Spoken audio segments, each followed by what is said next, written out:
আপনার পেছনে কেউ বাজে কথা বলে তিনটি কারণে। ১. যখন তারা আপনার অবস্থায় পৌঁছাতে পারে না। ২. আপনার যা আছে তাদের সেগুলো নেই। ৩. তারা আপনার মতো হতে চায় কিন্তু পারে না।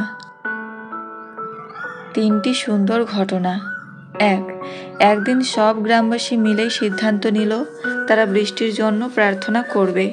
সবাই সমবেত হলো, কেবল একটি ছেলে ছাতা সহ এলো। এটাই হলো বিশ্বাস। ২. আপনি যখন কোনো শিশুকে শূন্যে ছুঁড়ে খেলা করবেন, সে তখন হাসতে থাকে, কারণ সে জানে আপনি তাকে আবার ধরে ফেলবেন। এটাই হলো ভরসা। ৩.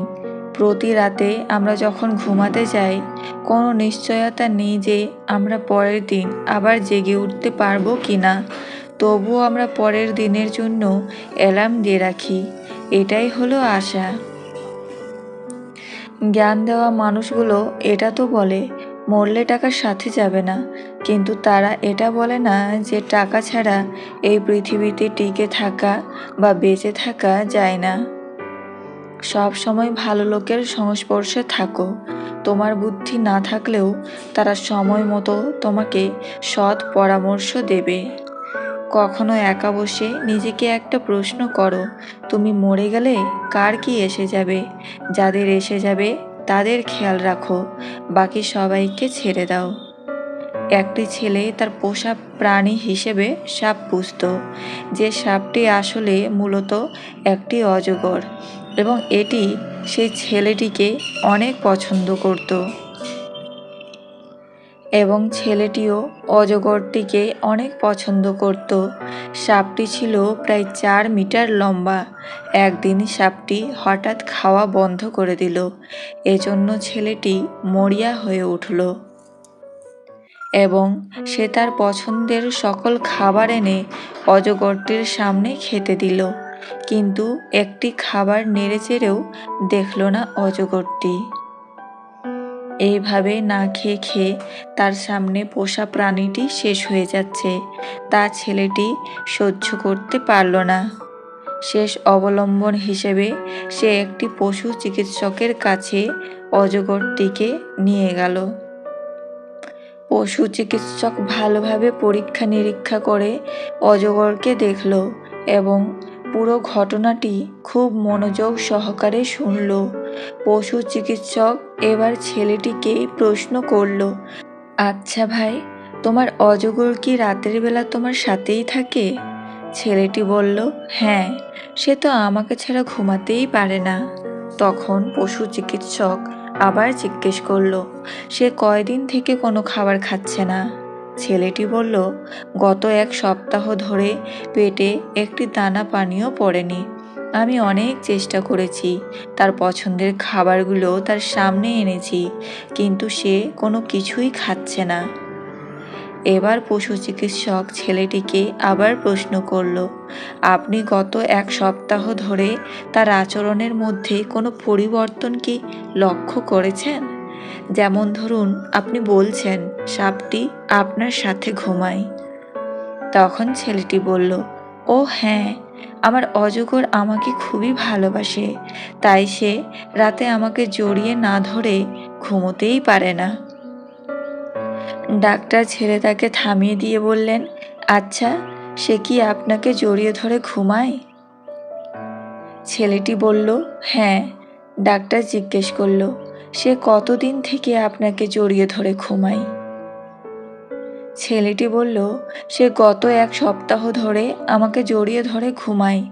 এবার ডাক্তারটির কপালে চিন্তার ভাঁজ পড়ে গেল। ছেলেটিকে বলল যে, দেখুন, আপনার অজগরকে আমি পরীক্ষা নিরীক্ষা করেছি। মূলত অজগর কখনো অসুস্থ হয় না, বোধহয় সে বড় ধরনের কোনো খাবারের খোঁজ করছে, এবং প্রতিদিন রাতে সে তার শরীরের সাথে খাবারটির মাপ দিচ্ছে যে আদৌ সে খাবারটি হজম করতে পারবে কি না। ছেলেটি ডাক্তারের কথা স্পষ্টভাবে বুঝতে না পারায় ডাক্তারকে বলল, আপনি আসলে কি বোঝাতে চাইছেন? ডাক্তার বলল, দেখুন, এই অজগর গত 1 সপ্তাহ ধরে আপনাকে গিলে খাওয়ার প্রিপারেশন নিচ্ছে এবং খুব সম্প্রতি সে আপনাকে গিলে খাবে। সাধারণত অজগররা সর্বোচ্চ 12 দিন অপেক্ষা করে বড় ধরনের কোনো খাবার গেলার পূর্বে। সে আগে নিজের শরীরের সাথে পেঁচিয়ে খাবারের মাপ নেয়, অর্থাৎ খাবারের দৈর্ঘ্য প্রস্থ হিসেব করে। তখন সে 12 দিনের ভেতরে খাবারটিকে গিলে ফেলে। 1 সপ্তাহ যদি গিয়ে থাকে তাহলে আশা করা যায় আগামী 4-5 দিনের মধ্যেই সে আপনাকে গিলে খাবে।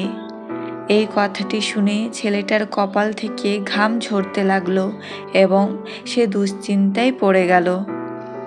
গল্পটির মূল শিক্ষা হলো, জড়িয়ে ধরলেই পরম বন্ধু হওয়া যায় না।